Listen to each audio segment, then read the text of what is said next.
हम्म। प्यारे छात्र छात्राओं, मैं doctor Krishna Kumar Yadav, LNMS college सहायक प्राध्यापक, अतिथि शिक्षक। आज मैं आप लोगों को महाकवि कालिदास विरचित मेघदूतम के बारे में बताऊंगा। मेघदूतम एक खंड काव्य है। कालिदास ने अनेकानेक रचनाएं की हैं, जिसमें दो महाकाव्य कुमार संभवम और रघुवंशम है। इसके अलावे उन्होंने 3 नाटक की रचना भी की: मालविकाग्निमित्रम, विक्रमोर्वशीयम, अभिज्ञान शाकुंतलम। फिर महाकवि ने 2 खंड काव्य की भी रचना की, जिसमें आपको मेघदूतम आता है।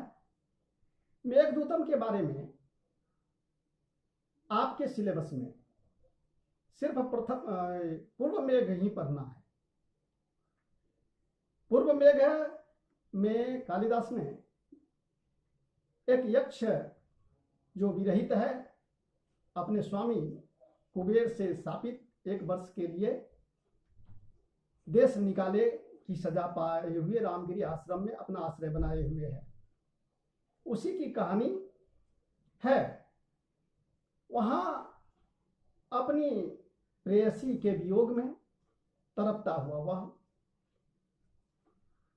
अपना संवाद अपनी प्रेयसी तक पहुंचाने के लिए उद्यत है। फिर भी उनको कोई सजीव प्राणी उनका संवाद पहुंचाने के लिए नहीं मिलता। आषाढ़ के महीने में आकाश में उमड़ते थुमरते बादल को देखकर उनके मन में होता है कि ए बादल, तू ही मेरा संवाद मेरी प्रेयसी तक पहुंचा देना। उसी से संबद्ध कहानी है। तो हम आपको मेघदूत के पूर्व मेघ में जो पहला श्लोक है उसके बारे में मैं बताता हूं। कश्चित कांता विरह गुरुना स्वाधिकार प्रवत्तः सापे नास्तंगमित महिमा वर्ष भोग्यन भर्तुः यक्षश्चक्रे जनकतनया स्नान पुण्योदकेषु स्निग्ध छाया तरुषु वसति रामगिरियाश्रमेषु। इसमें कश्चित मतलब कोई, कांता विरह गुरुना, कांता प्रिया, प्रिया के विरह की गुरुता से, स्वाधिकार प्रमत्तः अपने कर्तव्य से प्रमादित, सापे नास्तंगमित महिमा, साप से जिसकी महिमा अस्त हो चुकी है, वर्ष भोग्यन भर्तु, 1 वर्ष तक के लिए स्वामी के साप से को भोगने के लिए वह यक्ष जनक तनया स्नान पुण्योदकेषु रामगिरी आश्रमेषु, रामगिरी आश्रम में जो जनक पुत्री सीता के स्नान करने से पवित्र हो गया, वहीं पर घनी छाया वाले तरुओं में निवास करते हैं, आश्रय लिए हुए हैं। तो यक्ष मेघ से कहता है कि तस्मिन अद्रौ कतिचिद बला विप्रयुक्त स्वकामी नित्वा मासान कनक बलय भ्रंश रिक्त प्रकोष्ठ आषाढ़स्य प्रथम दिवसे मेघमाश्लिष्ट सानु वप्र क्रीड़ा परिणत गज प्रेक्षणीयम ददर्श। अर्थात प्रिया से बिछड़े हुए कृष्णता के कारण सोने के कड़े के गिर जाने से शून्य कलाई वाले उस कामी ने कुछ महीने उस पहाड़ पर बिताकर आषाढ़ के पहले दिन पहाड़ की चोटी से सटे हुए बादल को देखा, जो कि टीले से मिट्टी उखाड़ने के खेल में तिरछे दांतों से प्रहार करते हुए हाथी के समान दिखाई दे रहा था। फिर तीसरा श्लोक है, तस्य स्थित्वा कथमपि पूर्णः कौतुकाधान हेतोः अंतर्वाष्पश्चिर मनुचरो राजराजस्य दध्यौ मेघालोके भवति सुखिनोऽप्यन्यथा वृत्तिचेतः कंठाश्लेषपर्णयिनी जने किं पुनर्दूर संस्थे।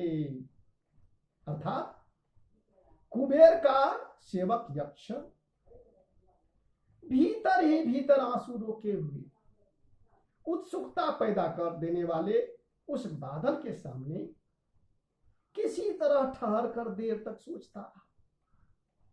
बादल के दिखाई देने पर सुखी व्यक्ति का भी चित्त विकृत डबाडोल हो जाता है। फिर गले मिलने की अभिलाषा वाले व्यक्ति के दूर स्थित होने पर जो कहना हो उसकी स्थिति का कहना ही क्या।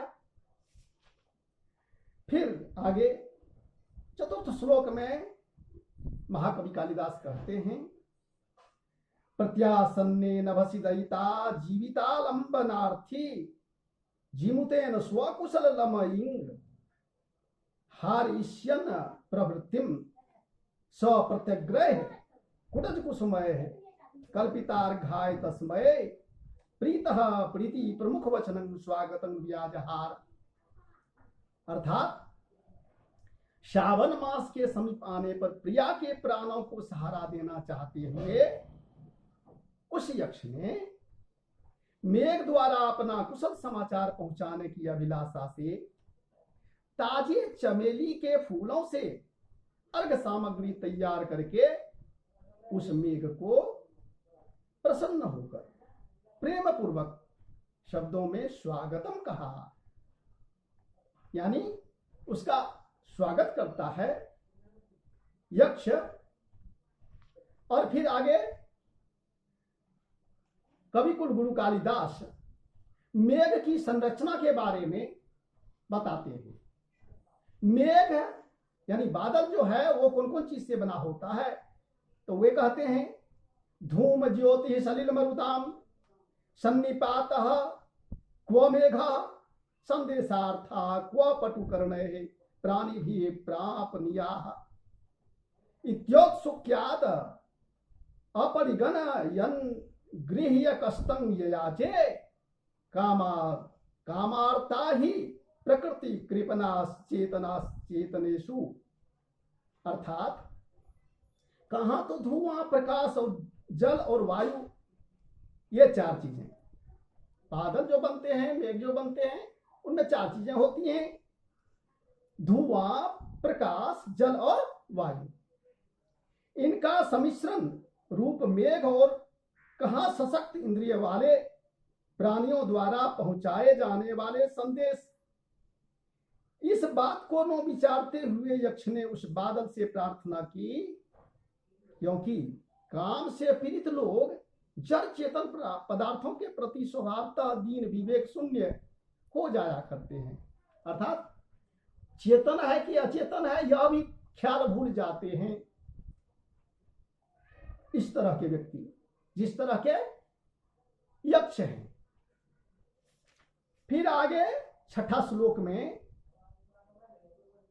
कविकुल गुरु कालिदास कहते हैं, जातं वंशे भुवन विदिते पुष्करावर्तकानां जानामि त्वां प्रकृति पुरुषं कामरूपं मघोनः तेनार्थित्वं त्वयि विधिवशात् दूरबन्धुर्गतोऽहं याच्चा मोघावरमधिगुणे नाद में लब्ध कामा।